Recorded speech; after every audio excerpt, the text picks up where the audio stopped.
Hi, welcome back to Cooking with Mrs. Thompson. I'm Karen Thompson, a former food service director, dietitian, retired family consumer science teacher, and cook. Join us as we travel the globe trying to wipe out ALS and sampling the world's cuisines.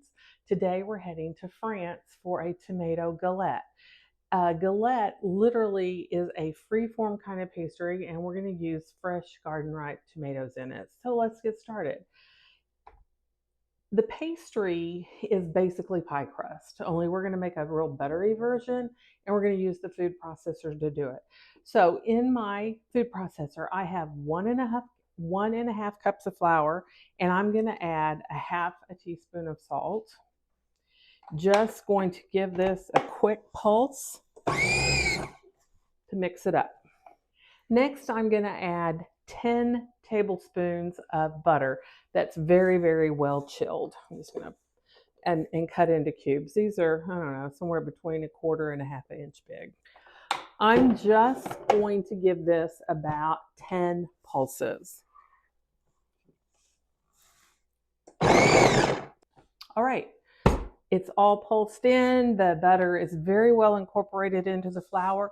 Now, I'm going to be adding ice cold water, but I don't want to do this in the food processor because I do not want to overmix my dough. So I'm just simply going to place this into a bowl, and I'm going to add 5 measured spoons of ice water. And using a spatula, I'm going to try to incorporate this. I want to work it as little as possible because I do not want excessive gluten to form. You can see it looks really dry, but when I press on it, it is holding together. And that's exactly what I want. So I need to give this dough a chance to rest and to completely hydrate. So I'm going to put this on plastic wrap, and I'm going to form this into a 4-inch disc. This is a recipe I used to demonstrate for my students all the time. It's time constraints made it a little tough for them to do, but every year our athletic director raised a big garden, and he'd bring me tomatoes. I was like, oh, are they ready yet? And they were always so good. And this is one of the things that we would do with him. Of course, and then when it was done, I'd always give him a call and he'd come down and sample. So my disc is made. I'm going to put it in the refrigerator for at least an hour, up to 2 days in the refrigerator. You can do this, or you can freeze it for up to 2 months. So let's prep our tomatoes. First thing I'm going to do is core them. Then I'm going to slice them about a quarter of an inch thick.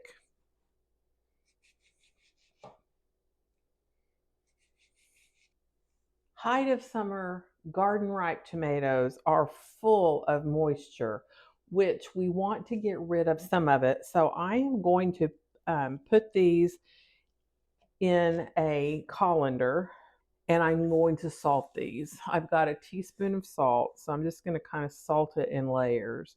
And this is going to help draw some of that moisture out. All right. Now we're going to set this aside for about 30 minutes and let it drain. I'm just going to set it in the sink. Mine's got a lip on it. You can put it in a bowl if you want. I'm not. Let's roll out our pie dough while our tomatoes are dejuicing.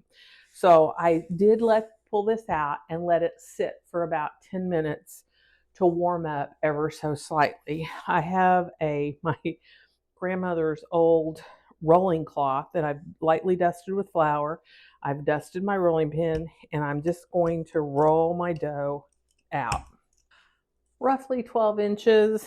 I'll be real honest with you, this is not the easiest pie dough to work with.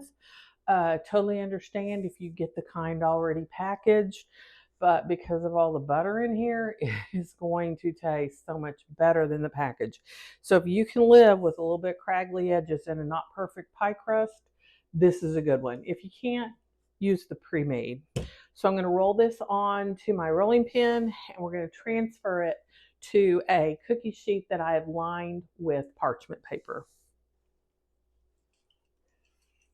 So let's finish our tomato filling.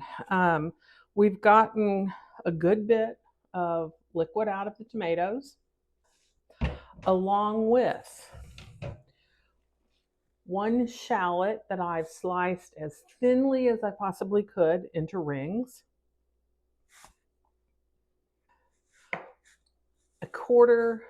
an eighth to a quarter of a teaspoon of pepper, depending on your preference. I'm leaning more toward the eighth. I have a half a teaspoon of dried thyme. If you want to use fresh, use a full teaspoon. I have 2 tablespoons of olive oil. And I've got 2 cloves of garlic that I'm going to press into here. And that's our filling. I'm just going to gently toss these things. So let's assemble our galette. I have 1 tablespoon of honey Dijon mustard. Dijon plain works fine too. And what we're going to do is we're going to spread this out on our pie crust, and it's going to help form a barrier from the tomato juice. Now, my students used to say, "Oh, but I don't like mustard." You really don't taste much of it. You do not need and you do not want to go all the way to the edge. We're going to leave about an inch border. Next, in our waterproofing of our crust, I have 4 ounces of grated Gruyere cheese. To me, this is the greatest gift to mankind in the cheese world. This is my absolute favorite cheese. It just has such an amazing flavor. All right, now for our tomatoes. We're going to shingle these in there and get some of the shallots in there as well. If you have any less than perfect tomatoes, you might have manhandled it a little too much, be sure and put them on your bottom. Another aged cheese. This happens to be Pecorino Romano, or Parm would work as well. Now, we're going to fold the bottom up and pleat it. So about every inch or two, I'm going to put a pleat in the crust. If you want, you can brush this with an egg wash. I think I'm going to pass. All right, this is going to go into a preheated 375-degree oven for roughly 45 to 50 minutes. Our galette is out of the oven. Now we need to let it rest for at least 10 minutes on the tray. After 10 minutes, I slid the entire thing onto a wire cooling rack where it's going to rest for another 10 minutes. It's finally cool and ready to eat. You could garnish with fresh parsley or fresh basil. I'm a purist. I'm just going to have some like this. So theoretically, this is supposed to serve 4 to 6. Serves 4 at my house. We love it. Check that out. Does that not look amazing? Let's taste.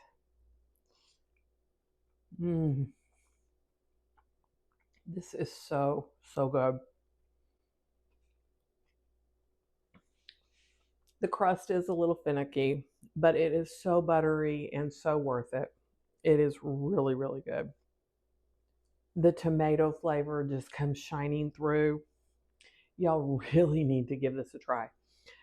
I'm going to be serving this with hamburger steaks because when you work this hard on a side, I really think a plainer, simpler meal or main entree is a better choice. I'm having this with hamburger steak and a salad. Please leave a comment. I'm trying to raise money for ALS. We're not quite there yet on getting monetized, but you guys have a great day. Thank you.